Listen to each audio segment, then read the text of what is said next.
Hello everyone, আসসালামু আলাইকুম। কেমন আছেন সবাই? নিশ্চয়ই ভালো আছেন। শীতের মধ্যে কিন্তু অনেক বেশি রোদ আজকে, আর রোদের প্রচণ্ড তাপ, আমি তাকাতেই পারছি না, নিশ্চয়ই বুঝতে পারতেছেন। আর এই যে পিছন সাইডে দেখতেছেন নৌকার মাঝি কিন্তু এই যে ক্যারাল দিয়ে নৌকা ঠেলতেছে। তো নৌকা ঠেলা কি ঠিকঠাক মতো হচ্ছে কিনা অবশ্যই কিন্তু কমেন্ট করে জানাবেন। তুই কি পারো? হ্যাঁ, যাচ্ছে তো নৌকা। কই সোজা হওয়া বাদ দিয়ে বাঁকা হয়ে যাচ্ছিল। যাচ্ছিল, তবে সুন্দর।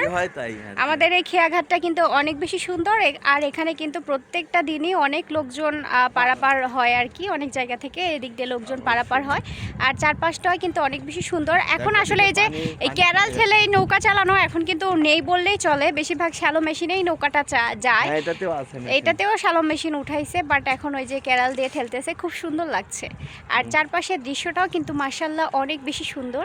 গ্রাম মানেই তো সুন্দর, তাই না? সুন্দর পরিবেশের সাথেই সুন্দর প্রকৃতি, আসলেই অসাধারণ লাগে। কেমন লাগলো আপনারা অবশ্যই কমেন্ট করে জানাবেন। অবশ্যই ভালো লাগে, কিন্তু আমাদের একটু বিরক্ত লাগে। লাগবেই তো।